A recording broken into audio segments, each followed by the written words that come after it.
masih bisa kita rasakan saat ini, sehingga kita masih bisa merenungkan sebagian dari firman-Nya untuk khotbah Minggu Eksaudi tanggal 29 Mei tahun 2022.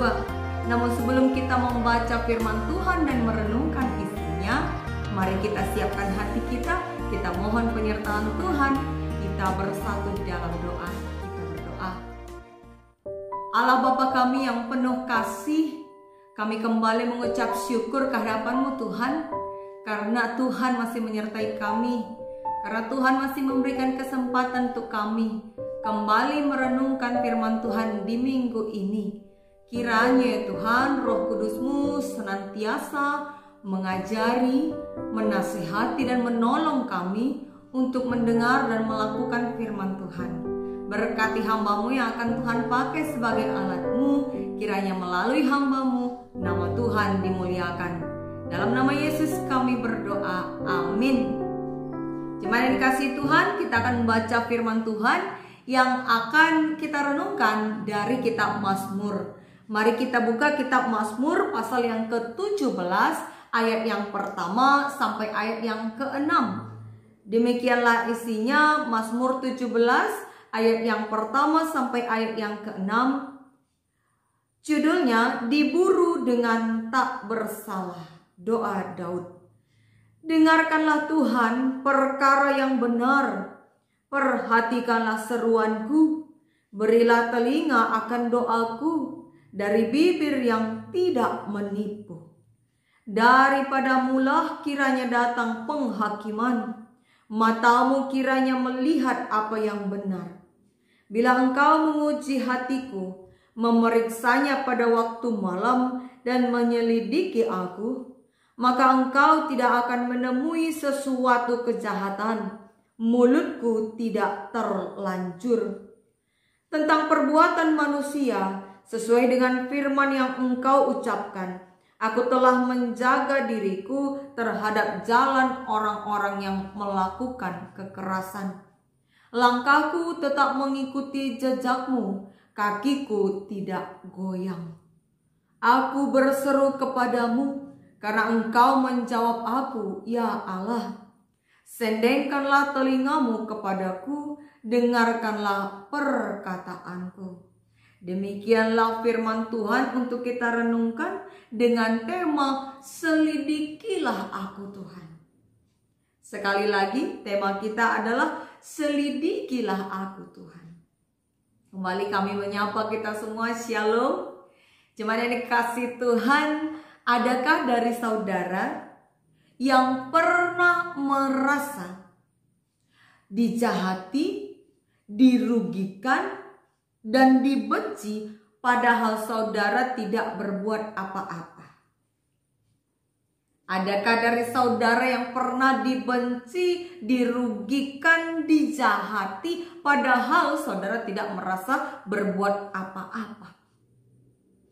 Kalau ada, mungkin ilustrasi berikut ini bisa mengingatkan kita akan perasaan yang kita alami di saat kita berada dalam situasi itu. Suatu kali di sebuah sekolah ada seorang anak gadis yang cantik dan ramah, serta senang membantu orang lain dengan ikhlas, dengan tulus. Sehingga ia disenangi oleh banyak teman dan juga guru-guru di sekolahnya. Setiap kali ada kegiatan atau acara-acara khusus di sekolah, guru-gurunya pasti langsung mengutamakan dia. Namun, dengan situasi yang demikian, di mana banyak orang yang menyukainya, yang menyenanginya, justru ada beberapa orang yang memusuhinya, yaitu beberapa dari teman sekelasnya. Teman sekelasnya itu memusuhinya karena merasa iri. Mereka senantiasa menjatuhkan, mempermalukan, dan membuatnya menderita. Situasi itu membuat si anak gadis tadi merasa tidak nyaman. Dia merasa tertekan serta kehilangan semangatnya dalam segala hal. Dia juga bingung. Dia salah apa? Karena dia tidak pernah merasa merugikan orang lain, apalagi mengganggu orang lain. Namun tetap saja dia dimusuhi. Cuma yang dikasih Tuhan, pernahkah saudara di dalam situasi yang seperti itu? Kalau pernah, situasi yang seperti itu tentu sangat tidak nyaman sekali, ya. Sangat tidak nyaman sekali. Berada dalam situasi dimusuhi sementara kita tidak pernah merasa merugikan, apalagi memusuhi siapa-siapa. Itu pasti membuat kita menderita. Itu sebabnya ada orang yang dulunya kita kenal dia baik, ramah, suka menolong, tiba-tiba berubah. Tiba-tiba sudah berhenti berbuat baik, berhenti menolong orang lain, dan berhenti bersikap ramah, dan akhirnya terpuruk sendirian. Kenapa? Karena dia merasa apa yang dia lakukan sia-sia. Justru dalam kebaikannya dia dimusuhi. Kalau ada dari kita yang berada dalam situasi yang demikian, mari kita belajar dari Daud melalui Mazmur 17 ini. Jemaat yang kasih Tuhan, Mazmur 17 ini adalah doa permohonan Daud kepada Tuhan. Ia memohon agar Tuhan memperhatikan seruannya. Tampaknya ia sedang dalam kesusahan, sehingga ia berseru. Berseru itu adalah tanda-tanda ketidakberdayaan. Ya, biasanya orang berseru itu kalau membutuhkan pertolongan, sudah tidak mampu mengatasi kesusahannya. Dan ini mengingatkan kita pada kisah hidup Daud ketika ia dikejar-kejar oleh Saul. Mengapa? Karena Saul benci dan iri kepada Daud. Saul benci dan iri kepada Daud karena bangsanya sendiri lebih mencintai Daud, di mana ada nyanyian yang mengungkapkan Saul mengalahkan beribu-ribu musuh, tetapi Daud berlaksa-laksa. Boleh kita baca di kitab 1 Samuel 18 ayat yang ke-7. Artinya apa? Artinya Daud lebih banyak diberkati Tuhan. Daud lebih banyak diberkati Tuhan dalam setiap peperangan mengalahkan musuh-musuh. Sehingga ia mengalahkan berlaksa-laksa. Berlaksa-laksa artinya puluhan ribu. Kalau Saul mengalahkan ribuan, tapi Daud puluhan ribu, artinya lebih banyak. Itulah sebabnya Saul berniat membunuh Daud, sehingga Daud lari dan bersembunyi dari Saul. Jemaat yang kasih Tuhan, bukan tidak mampu Daud membunuh Saul atau mengalahkannya, namun ia lebih memilih lari dan bersembunyi dari Saul. Ini adalah salah satu kisah hidup yang dialami oleh Daud yang menunjukkan bahwa ia tidak pernah berniat jahat meskipun ia harus menderita oleh karena perbuatan Saul. Dia harus menderita bukan karena perbuatan jahatnya, tapi karena keirian Saul terhadapnya. Itu sebabnya dalam doa ini Daud mengatakan di ayat yang ketiga, "Bila engkau menguji hatiku, memeriksanya pada waktu malam dan menyelidiki aku, maka engkau tidak akan menemukan sesuatu kejahatan." Daud seperti membela diri. Kalau Tuhan menguji aku, Tuhan menyelidiki hatiku, Tuhan tidak akan menemukan sesuatu kejahatan. Karena Daud sekalipun ada kesempatan untuk membunuh Saul, dia tidak lakukan. Kita bisa baca kembali di 1 Samuel 24. Dikisahkan bagaimana Daud diberi kesempatan untuk membunuh Saul di dalam sebuah gua. Tapi Daud hanya memotong ujung jubah atau punca jubah Saul. Dan kemudian ia menunjukkan kepada Saul, "Ya Tuanku, sesungguhnya ada kesempatanku untuk membunuh Tuhan."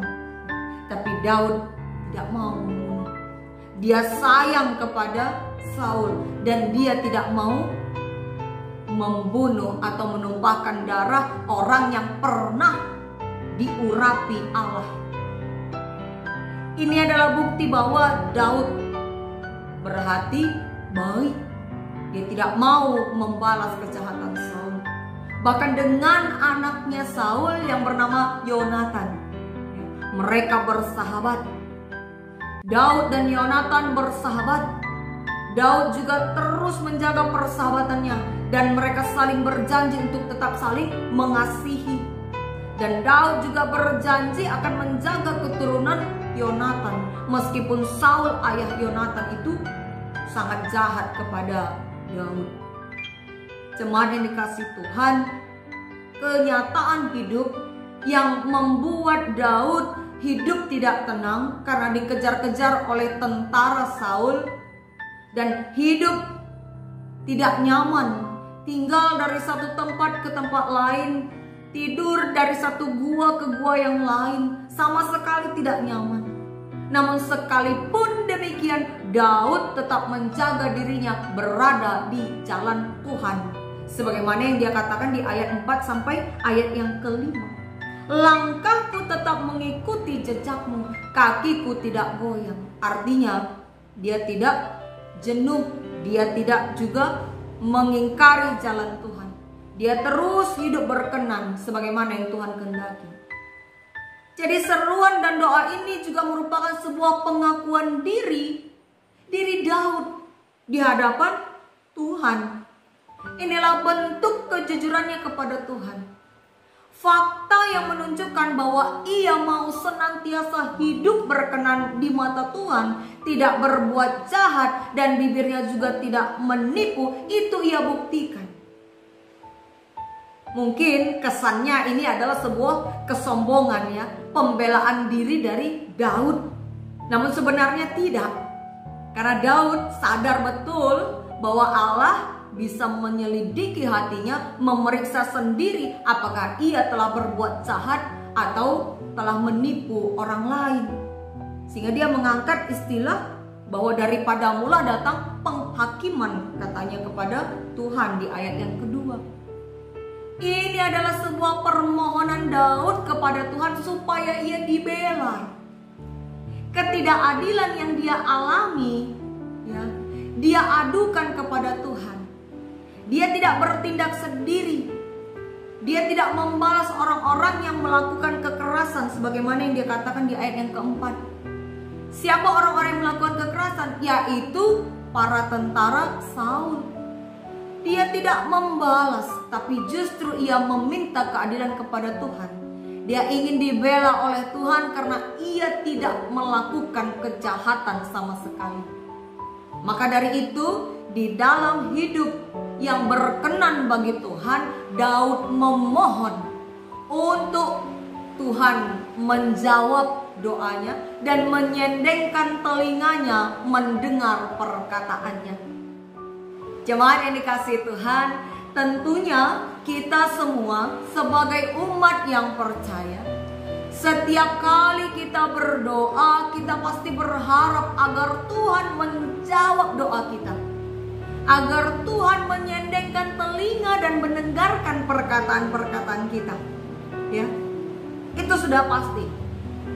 Setiap doa yang kita naikkan kepada Tuhan, kita pasti berharap untuk dijawab. Apalagi ketika kita dalam keadaan menderita, dalam keadaan susah. Namun apakah permohonan kita sudah sejalan dengan hidup yang berkenan di mata Tuhan? Mari kita introspeksi diri. Layaknya seorang anak yang suka membangkang, yang suka menipu, dan suka berbuat jahat, tidak akan mendapat perhatian lebih dibanding anak yang jujur, baik, dan mau menolong orang tuanya. Itu sudah pasti. Maka marilah kita meneladani hidup Daud di dalam dia merespon perbuatan jahat Saul kepadanya. Mari hidup dalam ketulusan, mari hidup dalam kejujuran, dan mempercayakan hidup kepada Tuhan. Mari kita percayakan hidup kepada Tuhan, sehingga layaklah kita menaikkan permohonan kepada Tuhan sebagaimana Daud. Jemaat yang dikasihi Tuhan, hidup di jalan Tuhan atau mengikuti jalan kebenaran pasti banyak tantangannya. Sudah pasti banyak tantangannya. Bahkan bukan tidak mungkin kita bisa terjatuh dalam menghadapi pencobaan. Untuk bisa hidup terus berkenan di jalan Tuhan, Daud sendiri pun pernah jatuh di dalam hidupnya ketika ia sudah menjadi raja, lalu melihat seorang wanita cantik bernama Bathsheba. Namun ia kembali ke jalan Tuhan. Setelah ia jatuh, ia kembali ke jalan Tuhan. Ia bertobat. Ia tidak membiarkan dirinya semakin jauh dengan Tuhan. Mari kasih Tuhan, minggu ini disebut Minggu Eksaudi. Kita diajak untuk menyambut kedatangan Roh Kudus, turunnya Roh Kudus setelah kita memperingati kenaikan Yesus ke surga. Yesus naik ke surga sebagai tanda bahwa ia adalah anak Allah yang berkuasa. Namun ia tetap menyertai kita hidup di dunia ini melalui penyertaan Roh Kudus yang senantiasa mengajari, menasehati, dan menolong kita untuk hidup di jalan Tuhan. Marilah tetap berpengharapan kepada Tuhan, karena berpengharapan kepada Tuhan tidak pernah sia-sia. Tidak pernah sia-sia. Orang yang berharap kepada Tuhan tidak akan pernah kecewa. Sebagaimana seseorang yang diceritakan dalam kitab Yohanes 5 ayat 1-9, yaitu orang yang sudah 38 tahun sakit. Dia terbaring di pinggir kolam Bethesda, berharap ada orang yang bisa menolong dia untuk memasukkan dia ke kolam Bethesda. Setiap kali air kolam itu bergerak ketika malaikat Tuhan turun, dia berharap kepada Tuhan, maka Tuhan Yesus menyembuhkannya. Demikian jugalah Daud, hidup mengikut jejak Tuhan, tidak goyang sekalipun menderita, melewatkan kesempatan untuk membalas Saul. Demikianlah kita seharusnya pun hidup sebagai orang-orang percaya. Mari terus belajar berjalan di jalan Tuhan. Mari terus belajar untuk hidup jujur tanpa ragu. Mari terus belajar mendengar kehendak Tuhan melalui doa dan persekutuan yang kita lakukan. Hidup mengikut Tuhan bukanlah tanpa persoalannya. Bukan tidak ada tantangan, setiap doa langsung dijawab, semua keinginan pasti terpenuhi. Tidak. Hidup di jalan Tuhan ada juga saatnya kita menghadapi persoalan. Persoalan hidup akan selalu ada, baik dari lingkup keluarga, dari bidang usaha maupun ekonomi kita, dari lingkungan sekitar kita yang tidak berlaku adil kepada kita. Tapi yakinlah, meski kita diperlakukan tidak adil, dibenci karena berbuat baik, dibenci karena menjadi orang benar, seolah-olah sikap jujur kita sia-sia. Namun percayalah, Roh Kudus pasti menuntun, memampukan kita untuk terus berbuat baik. Maka marilah buat tekad yang baru untuk melakukan firman Tuhan.